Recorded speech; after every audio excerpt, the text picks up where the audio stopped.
अमित शाह ने पश्चिमी यूपी में आज से प्रचार का किया आगाज। कैराना में डोर टू डोर कैंपेन के दौरान उमड़ी भीड़। कैराना में शाह ने डोर टू डोर कैंपेन के दौरान पलायन पीड़ितों से की मुलाकात। शामली और बागपत में बीजेपी कार्यकर्ताओं से अमित शाह की मुलाकात। शाम को मेरठ जाएंगे गृह मंत्री अमित शाह। चुनिंदा प्रबुद्ध लोगों से होगी मुलाकात। चुनाव तारीखों के ऐलान के बाद शाह का पहला दौरा। पूरे यूपी में करेंगे तूफानी प्रचार। अलीगढ़ में बोले सीएम योगी, अवैध बूचड़खाने बंद करने का लिया था पहला निर्णय।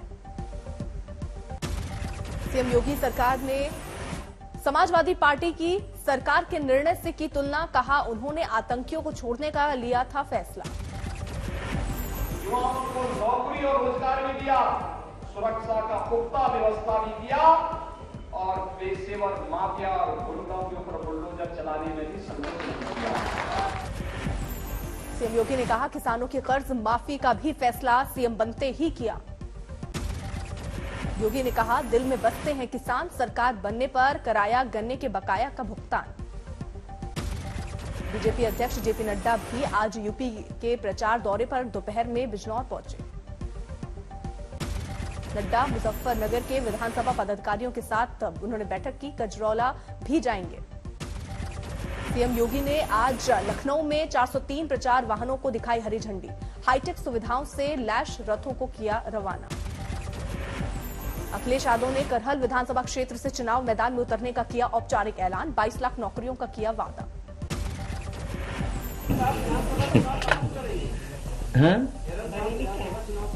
बरेली कैंट।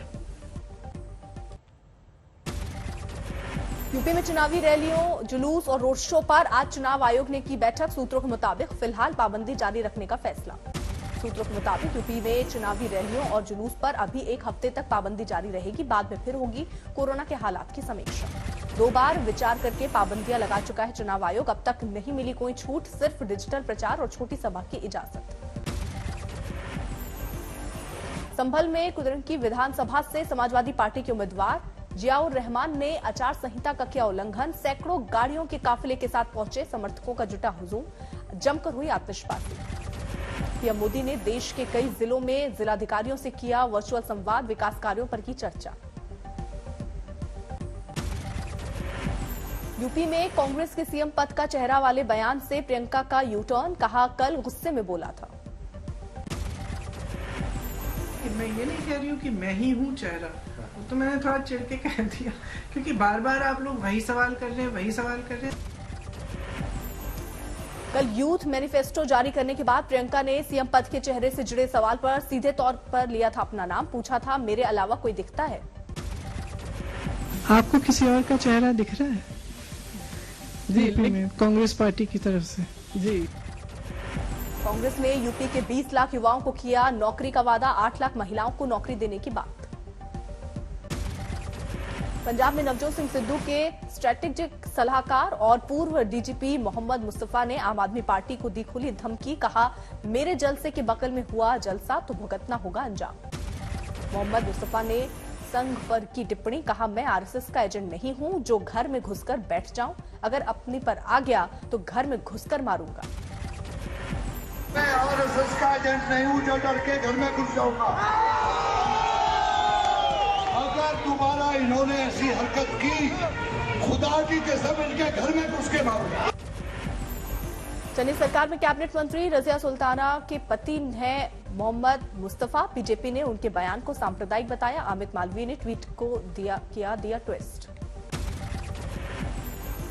अमित मालवीय ने मुस्तफा का बयान कोट करते हुए लिखा अल्लाह की कसम मैं कौमी सिपाही हूं। अगर हिंदुओं को मेरे जलसे के बराबर इजाजत दी तो।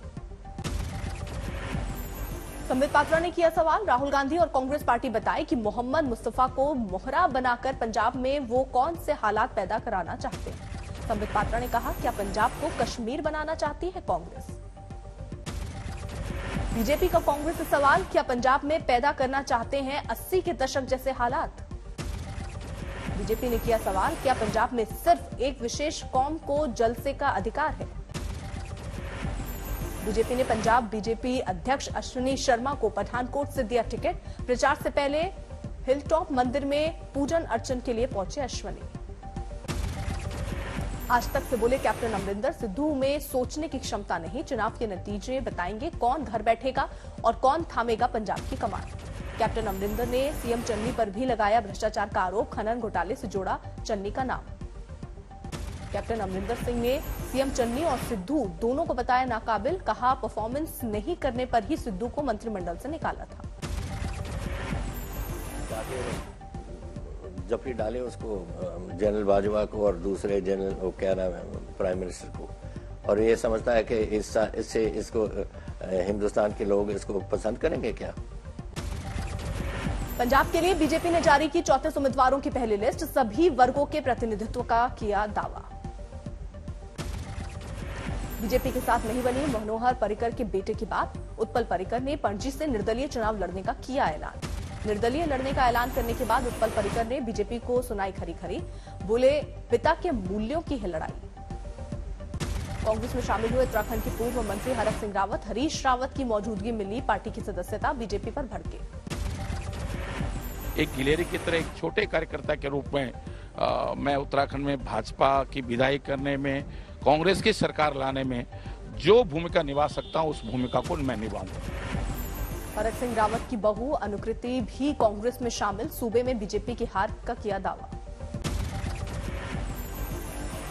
मुंबई के तारदेव इलाके में बेहद दर्दनाक हादसा, 20 मंजिला इमारत में आग लगने से 6 लोगों की मौत। 20 मंजिला इमारत में आग लगने से 20 से ज्यादा लोग हुए घायल, अस्पताल में कराया गया भर्ती। दमकल की 13 गाड़ियों ने आग पर काबू पाने की कोशिश की, रेस्क्यू के दौरान कुछ लोगों को बेहोशी की हालत में बाहर निकाला गया। इमारत की 18वीं और 19वीं मंजिल पर लगी आग, धुएं के गुब्बार से पटी पूरी बिल्डिंग।